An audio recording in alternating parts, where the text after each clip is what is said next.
Selamat datang di tanah tercinta, langit memanggilnya, tanah Nusantara. Selamat datang di agungnya Himala Nusantara.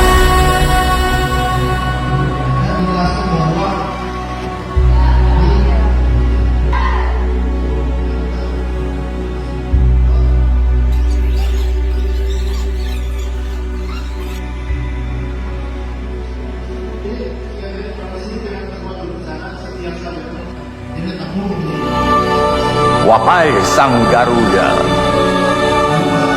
atas nama segenap bangsa Nusa Antara, tanah air tumpah darah, tanah kami lahir, hidup, dan tumbuh dalam kebinekaan yang ika, serta kedamaian abadi. Terima kasih telah senantiasa bersemayam menjaga bumi Nusantara.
Sahabat Inwekna Sulut, saat ini Inwekna Sulut sedang melaksanakan program pelatihan CBWCN yang tersertifikasi Kemenkes. Yang kita lihat sendiri, inilah hari terakhir pelatihan dan saat ini sedang dilaksanakan OSCE atau ujian akhir dari pelatihan hari ini.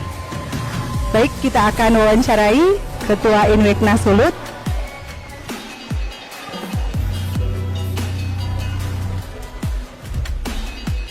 Selamat sore Pak Ketua. Saat ini kita akan menanyakan tentang program yang akan dan sudah dilakukan Inwekna Sulut di periode kedua bersama jajaran pengurus 2024 sampai dengan 2029. Bagaimana Pak? Oke, terima kasih Nurse Valen. Jadi program Inwekna Sulut di tahun 2024 sampai 2029 ini, di periode yang kedua ini ya, kita bersama-sama telah melakukan pelantikan pengurus di bulan Mei ya kemarin itu. Ya, kita langsung melaksanakan beberapa program yang awalnya ini saya memfokuskan pada pengembangan SDM Inwekna Sulut, yaitu kita memfokuskan program pelatihan ya, yang mana di periode kedua ini ya, saya sebagai Ketua Inwekna dan teman-teman pengurus ini sudah kedua kalinya kita laksanakan pelatihan CBWCN.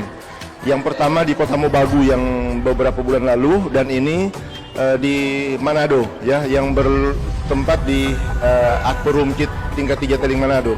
Nah, dari setiap program yang kami laksanakan, kami berfokus pada bukan cuma kuantitas, tapi kualitas dari pelatihan-pelatihan ini, yang mana kita titik beratkan pada output pasca pelatihan CBWCN Inwekna. Teman-teman peserta ini, apa yang mereka mau lakukan, apa yang bisa mereka kerjakan, dan bagaimana langkah awalnya, titik tumpunya bagaimana untuk mereka itu mau mengembangkan. Dan di pelatihan ini kami juga berbagi dengan mereka itu terkait pengalaman, bagaimana pengalaman kita mengolah pasien di rumah sakit, ataupun pengalaman kita mengelola pasien di tempat praktek mandiri ataupun di rumah, seperti itu. Ya, mulai dari teknik komunikasi, kemudian komunikasi itu ada S-barnya, ya. Kemudian kita juga di sini saya menyampaikan kepada semua narasumber agar supaya kita mengutamakan teorinya, kita mengambil referensi dari berbagai referensi skala internasional ataupun skala nasional, kita hadirkan di pelatihan ini, itu berbasis evidence base. Nah, setelah kita sharing bersama teman-teman peserta untuk teorinya, support juga dengan skillnya, ya.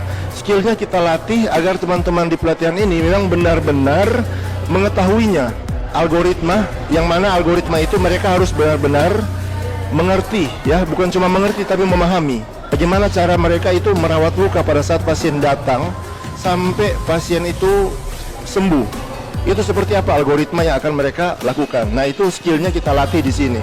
Untuk bagaimana metode kita mengajarkan skill ini terhadap peserta agar peserta itu bisa menyerap 90-100% lah skill yang kami ajarkan. Karena Inverna Sulut sudah berproses pelatihan CBWCN sejak tahun 2019, ya, di periode pertama sampai ini periode kedua. Kita sudah banyak berproses di situ, sudah melewati berbagai macam perubahan, ya, tentang pelaksanaan ini, sehingga saat ini kita semakin berkualitas pelatihan ini, ya. Setiap pelatihan ini kita memfokuskan untuk kualitasnya seperti apa. Dan kemudian setelah teorinya mereka sudah kami sudah bekali, skillnya sudah kita upgrade. Kemudian ketiga ini adalah pengalaman di mana teman-teman narasumber itu saya menghimbau kepada teman-teman narasumber agar membagikan pengalaman yang sudah bertahun-tahun mereka menggeluti di bidang luka, itu membagikan pengalaman itu terhadap para peserta, di mana pengalaman itu adalah bukan cuma bagaimana cara mengelola pasien, tetapi juga bagaimana cara kita mengembangkan kompetensi ini. Ya, kita bersama kan visi Inverna Sulut, yaitu pelayanan keperawatan berbasis kesehatan masyarakat terkini untuk mengembangkan UMKM dalam profesi. Ya, jadi pengalaman yang berbasis pelayanan terbaru dan kemudian UMKM yang berhubungan dengan UMKM, apa yang kita bisa kembangkan dalam segi keperawatan ini. Ya, UMKM dalam keperawatan yang saya maksudkan adalah bahwa kita akan mengkomersilkan semua tindakan-tindakan keperawatan secara profesional tentunya. Kita komersilkan itu, dan itu merupakan satu bentuk UMKM dalam keperawatan, ya. Bukan kita menjual barang-barang ataupun apa, ya, tapi UMKM keperawatan kita mengkomersilkan tindakan keperawatannya kita. Itu maksudnya kami dari UMKM dalam profesi. Kan ada banyak kompetensi keperawatan, ya. Contohnya kompetensi komplementer, ya, bisa kita kembangkan. Banyak sekali komplementer yang bisa kita kembangkan, bisa kita komersilkan secara profesional tentunya. Dan kemudian terakhir adalah di pelatihan ini output yang kita akan dapatkan apa? Kita membangun sistem jejaring, ya, dengan profesi lain. Contohnya profesi dokter konsultan, ya, dokter spesialis bedah.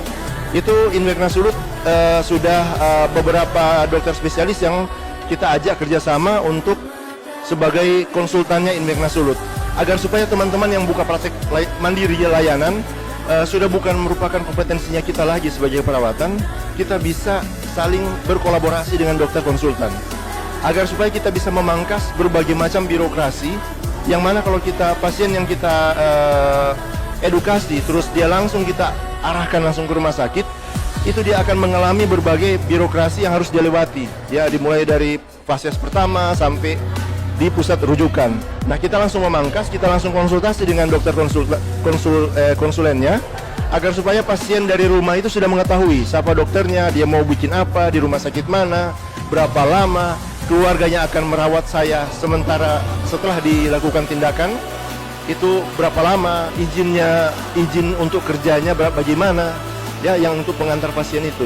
Nah, sehingga kita memangkas berbagai macam birokrasi untuk memudahkan para masyarakat ini untuk mendapatkan layanan memang tepat, ya. Kalau tidak tepat, maka banyak birokrasi yang akan dia lewati, yang mana itu waktu yang akan dialami itu sangat panjang, ya. pas dia sampai ke dokter konsulennya itu biasanya sudah terjadi komplikasi yang begitu berat. Padahal awalnya itu kita harapkan kita akan memotong birokrasi itu agar supaya tidak terjadi komplikasi yang berat terhadap pasien. Ya, jadi itu 4 komponen layanan dari setelah mereka mengikuti pelatihan CBWCN yang akreditasi Kementerian Kesehatan Republik Indonesia. Ya, saya kira itu, Mas Valen. Oke, terima kasih Pak Ketua. Ini ada pertanyaan juga sama Pak Ketua terkait apa dampak yang akan dirasakan oleh masyarakat nanti jika program ini secara pasif akan dijalankan ke depan. Bagaimana pendapat dari Pak Ketua? Oke, terima kasih Mas Valen. Jadi harapan kami dari organisasi Inwekna Sulut, apa yang masyarakat akan dapatkan setelah program ini secara masif ya. Secara masif kita lakukan program pelatihan ini terhadap SDM-SDM keperawatan yang ada di Sulawesi Utara. Yang pertama itu teman-teman yang setelah mengikuti pelatihan ini, bahwa teman-teman itu sudah menjadi influencer ya, influencer kesehatan, sehingga masyarakat itu lebih edukasi, tapi seputar dalam wilayahnya kita ya, layanan perawatan luka, enterostomal dan kontinensia. Itu masyarakat mereka bisa setiap kali ada permasalahan luka, itu teman-teman yang setelah mengikuti pelatihan ini bisa melakukan edukasi terhadap masyarakat yang mengalami luka. Dan kemudian Nurse Valen, bagaimana memanage pasien ini di rumah sakit ya, yang kita ketahui bersama salah satu indikator untuk mengurangi angka loss long of stay itu di rumah sakit karena infeksi yang mana disebabkan karena kurang tepatnya dalam hal perawatan luka pasca operasi ataupun pasien yang masuk rumah sakit itu mengalami luka kronis. Nah, di sini kita ajarkan bagaimana cara merawat luka yang tepat ya. Jadi kita paling banyak kita bermain kasus dalam pelatihan ini, dan kita melakukan role play berkali-kali, dan kemudian kita membuat satu algoritma yang mudah dihafal oleh para peserta, yang mana setelah mereka itu memahami algoritmanya, jadi mereka perawatan lukanya tidak terfokus lagi pada lukanya ya, tapi secara holistik dari pasien tersebut, itu dia fokus ke situ ya. Jadi dia tidak asal-asal langsung rawat luka begini, enggak, tapi dia akan melihat modalitas apa yang dia punya dulu, baru dia akan melakukan intervensi terhadap pasien itu ya. Jadi kita ajarkan secara profesional seperti apa agar supaya dia bisa juga mengkomersilkan tindakan-tindakan keperawatan yang mana ini ujungnya adalah sebagai UMKM dalam profesi ya. Tentunya profesi kita keperawatan itu bisa menjadi satu wilayah UMKM ya dalam profesi. Dan kemudian terakhir kita juga membantu pemerintah dalam hal mendekatkan layanan kepada masyarakat, layanan-layanan keperawatan kepada masyarakat, di mana itu juga menjadi salah satu indikator program kerjanya Kementerian Kesehatan. Ya, kita membantu pemerintah apa yang kita bisa saja. Inwekna Sulawesi Utara ini adalah badan kelengkapan PPNI ya, yang bergerak dalam bidang luka, enterostoma dan kontinensia. Nah, dan semoga kegiatan ataupun program-program yang kami lakukan untuk SDM, keperawatan, dan masyarakat itu dapat bermanfaat untuk orang banyak ya. Itu jadi harapan kami dari Inwekna Sulawesi Utara. Saya kira itu, Nurse Valen. Saat ini kita akan mendengarkan pendapat dari peserta yang mengikuti pelatihan CBWCN. Boleh perkenalkan diri dulu? Dipersilakan, Kak. Nama saya Romario Pascali Ramo. Saat ini saya bekerja di Puskesmas Tatelu, Kabupaten Minahasa Utara. Saat ini apa pengalaman yang Anda alami setelah mengikuti program pelatihan CBWCN Inwekna Sulut yang terakreditasi Kemenkes lewat Pusdiklat PPNI? Bagaimana pendapat Anda? Setelah mengikuti pelatihan ini, saya memperoleh teori-teori baru dan skill yang diperoleh dari pengalaman-pengalaman dari beberapa narasumber dalam pelatihan ini, dan juga saya memperoleh link atau jejaring untuk melakukan konsultasi kepada dokter spesialis apabila pasien yang datang kepada saya tidak bisa saya tangani atau sudah berada di luar ranah keperawatan. Apa yang Anda lakukan nanti untuk mengimplementasikan layanan keperawatan luka modern setelah mengikuti program pelatihan CBWCN ini? Tentunya saya akan mengaplikasikannya di lingkungan tempat bekerja saya di Puskesmas Tatelu atau di wilayah kerja Puskesmas Tatelu. Selain itu juga saya bisa mengembangkan di lingkungan tempat saya tinggal. Karena ini juga merupakan salah satu implementasi dari Kementerian Kesehatan, yaitu lebih mendekatkan layanan kesehatan kepada masyarakat. Oke, baik, terima kasih atas pendapat saat ini yang sudah kita dengarkan dari peserta pelatihan CBWCN Inwakna Sulut. Sekian wawancara dari saya, Inwekna maju terus.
Selamat datang di tanah tercinta, langit memanggilnya, tanah Nusantara.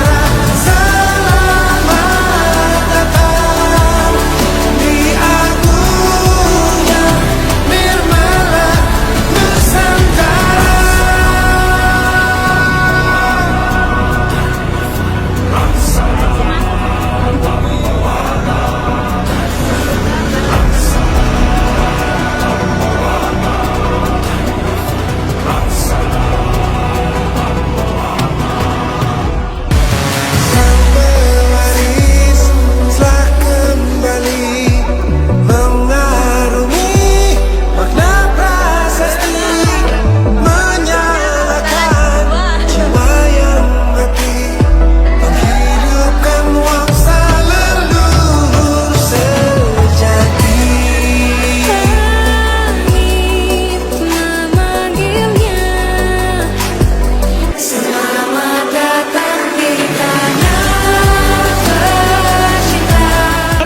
Pelatihan BCWCN di Teling tahun ini berjalan dengan lancar selama 4 hari. Teman-teman semuanya dapat pelajaran tentang bagaimana perawatan luka dasar, mulai dari anatomi sampai bagaimana manajemen luka yang baik dan benar. Dan alhamdulillah pada saat hari keempat langsung sertifikat dapat dari Kemenkes langsung di LMS. Ya pakai lama karena tempe pelatihan langsung gercep cus. Oke, Pak